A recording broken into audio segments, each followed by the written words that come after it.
My name is Chief Rich Maston with the International Falls Police Department. Josh Maston, International Falls Police Department. I would say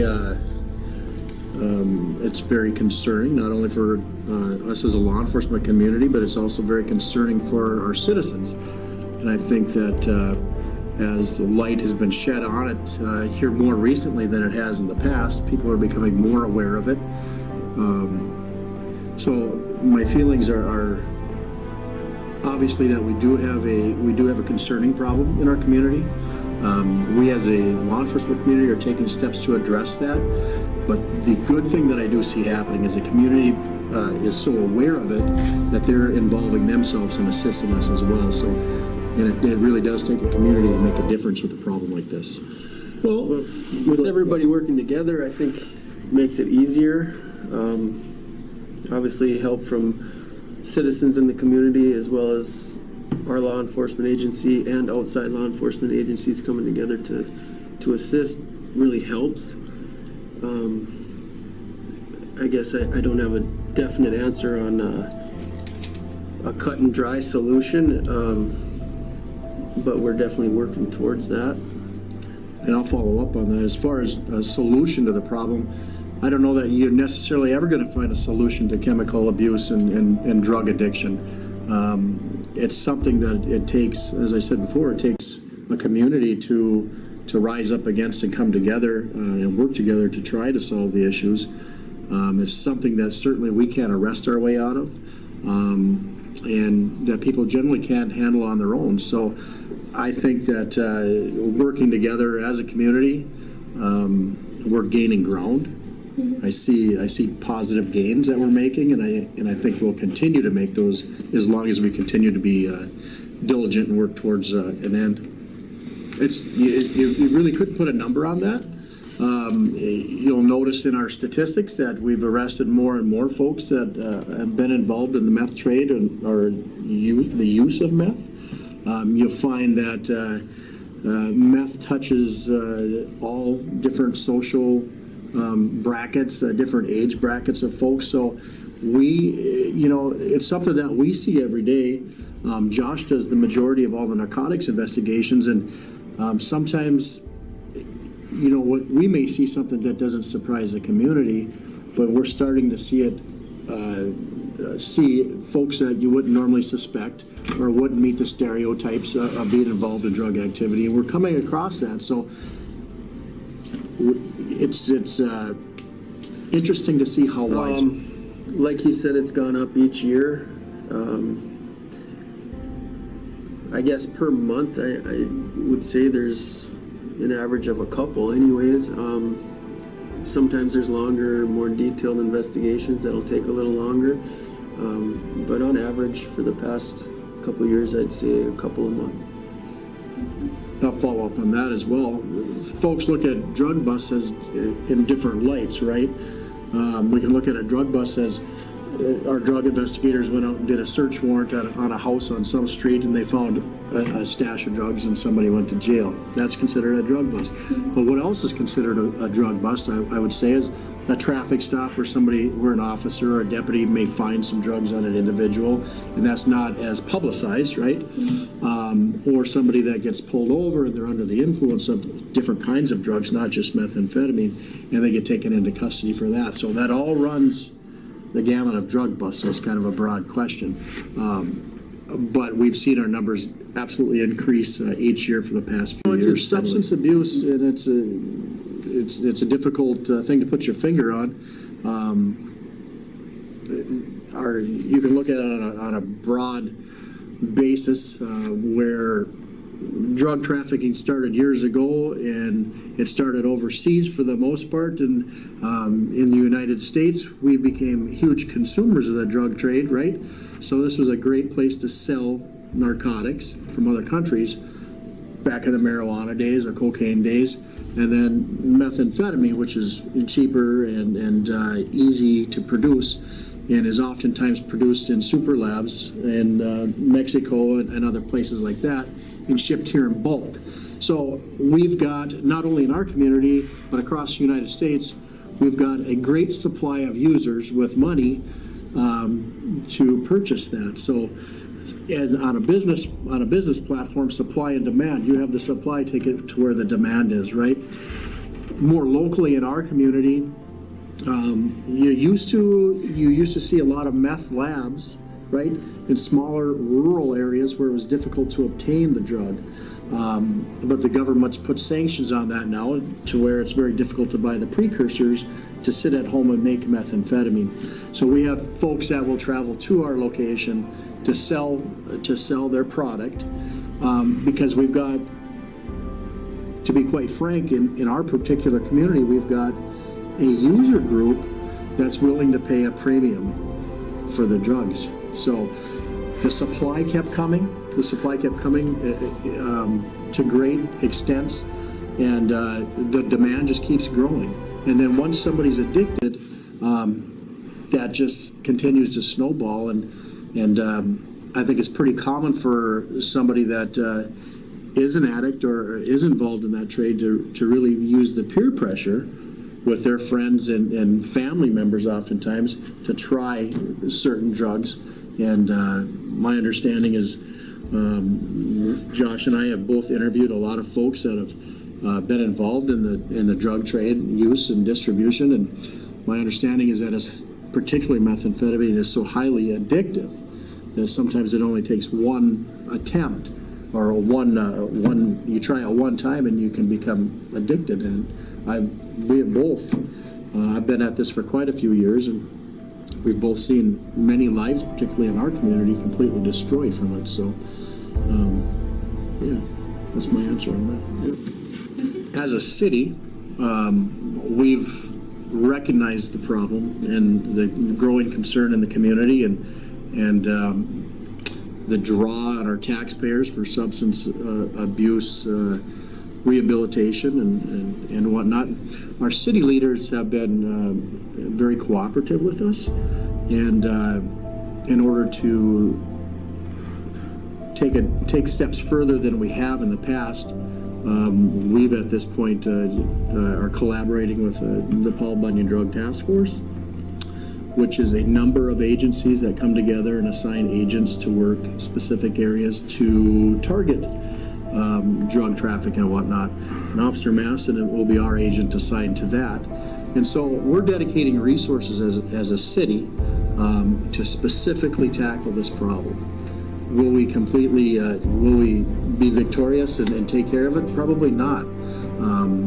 But every time that we make that arrest or take that child out of a home that's got meth in it, we're gaining a little bit of ground. So for me, as an administrator, to have the backing of the city and collaborating with other agencies that specifically target the drug distribution folks, for us to attach resources to that and become involved in that, I think those are great steps forward. And then it'll be on Officer Masson and the other agents that work with him to come together and formulate some sort of a plan to put into action to hopefully gain more ground.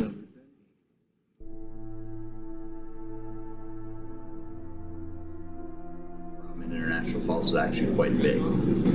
But I think what a lot of people don't realize is that meth doesn't just affect the individual doing it, it impacts family. It impacts family members beyond that. I think that it's an ongoing battle, and I think the more education that we can give to our younger kids, perhaps we can make strides in helping them and helping parents identify it quicker so that you can get the help. Yes, I believe local law enforcement has been very vigilant in trying to squash major dealers and people, suppliers to this community. I think that it's a shame that people feel like they have to turn to something like that in order to solve their problems. A lack of hope. And maybe need to fit in with peers, perhaps. And I've already seen, from that time until now, I've seen a rise in crime that I think is probably fairly closely related to the rise in the use of meth. not an easy one. I think it's going to take a lot of people working together and some creative thinking outside the box. I don't think any of our traditional, and I don't think our traditional, what we've done so far, obviously, some of it's helping, but it's not solving the problem. So I think it's gonna be a long-term fix. In International Falls, I believe there's a problem, and I think that there is more young people being involved in it, and they don't know the consequences of being involved. I don't know if there's any kind of a specific solution that will stop everything across the board. Drugs have been a problem for many, many years. Meth is just a different type of drug, and I don't know if there's ever a solution, because I don't know if there's ever elimination. I believe that any kind of deterioration of having a drug problem, I would be more than glad to help out in our community, to help our young people and older people survive and be adults the best way they could. It's really a sad thing. I would hope for, so I know the state's working on it, the federal government's working on it, and we have all these restrictions and people seem to sneak around the corners. Well, I would hope we would get control of it, because meth destroys lives. And we have some recovering people, and they go out and tell people how horrible it is. But if it isn't controlled, it'll destroy a whole bunch of lives. I think that the drug issue altogether in this town is a mere representative of the giant crisis that we have in our country. Like, if it's infiltrated our smaller communities, like at this point, I think that it should illuminate that this crisis has reached a huge, every part of the world. yeah, but yeah, I'm not very particularly, I'm not going to treat it like passe, like, it's not like a very, like, oh, over your head kind of a thing. I think, like, once it starts coming into your smaller communities and coming into your personal life through people that you love, like, you should probably try to do something.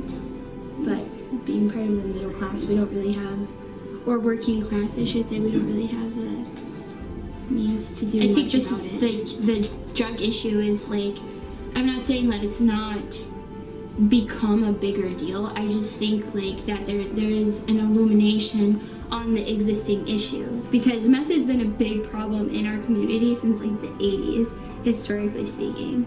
I think just now that people are starting to really open their eyes, and I think it's awesome that the police have been able to, like, track it down, like finding meth houses and everything. I think that's awesome.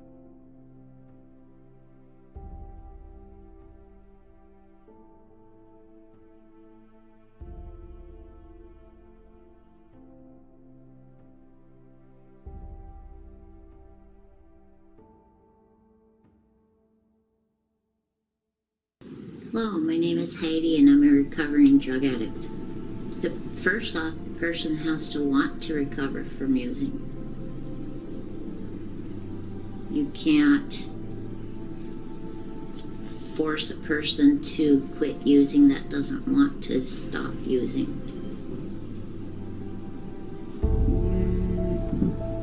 That would go all the way back to when I was 11 or 12 years old and started experimenting with drugs. And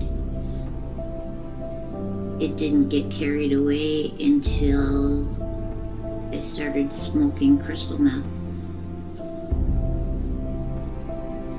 And I don't remember which year that was. I believe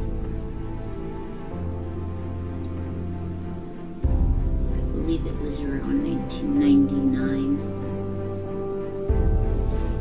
To be honest, I don't remember much of it.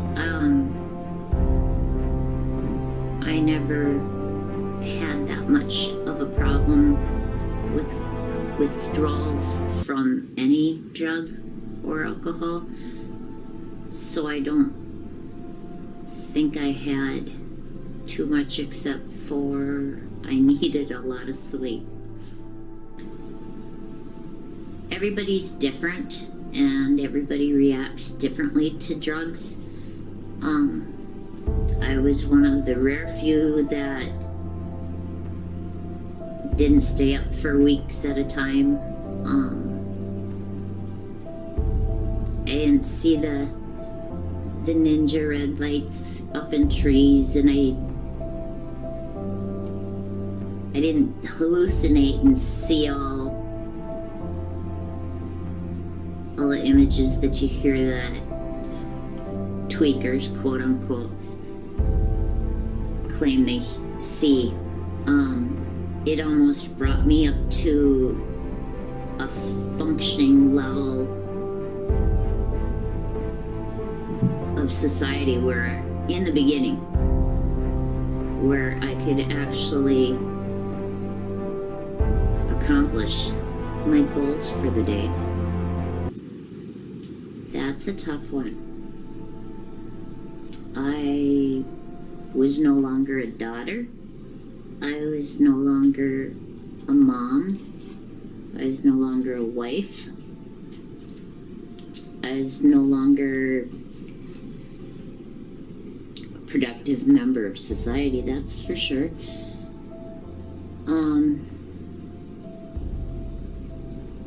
I pushed everybody away, and in my children's case, I didn't push them away, but mentally and emotionally I wasn't available for them. So in that regard, I pushed them away. In the beginning it was easy because it wasn't very often. When it started becoming more often,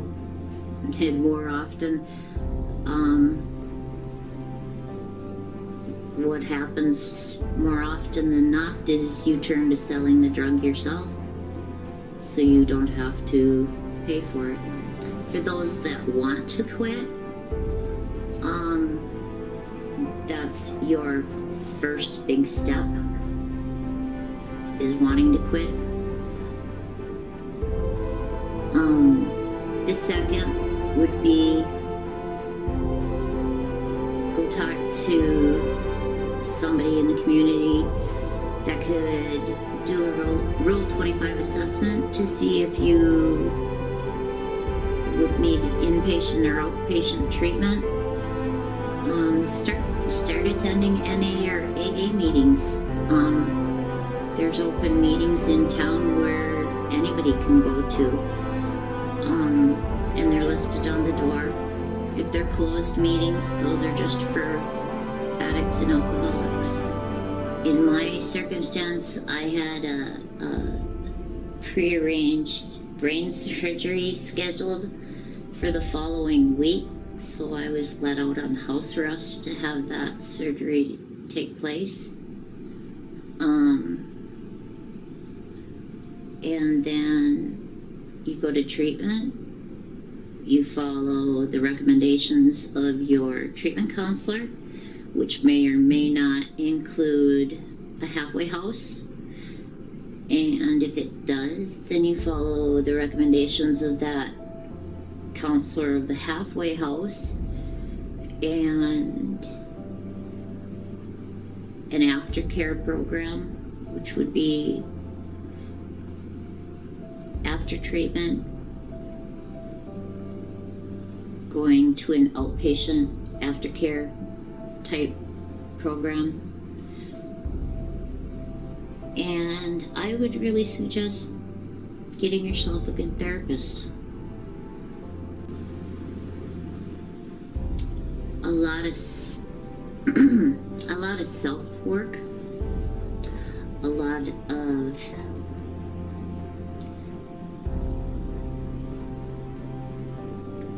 going down deep within yourself to find the pain that you've been running from the whole time, and then addressing that pain, because if you don't do that, that's basically leaving your foot in the door to return to using.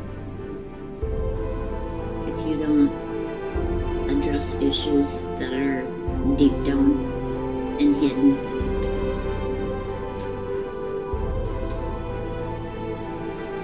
Introduce yourself.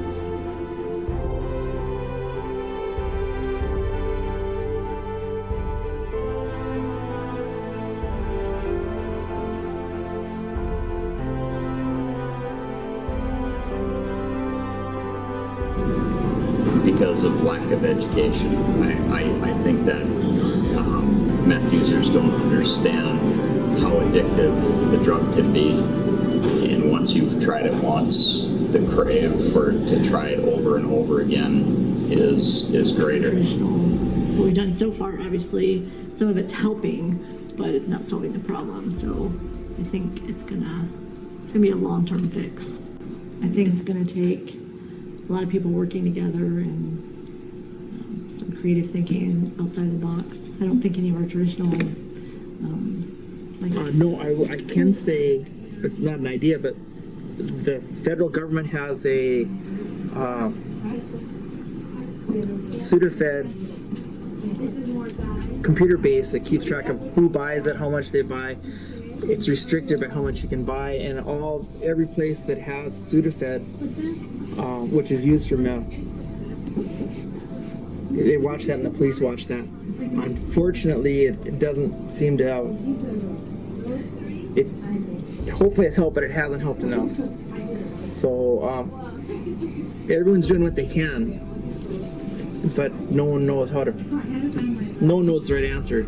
But if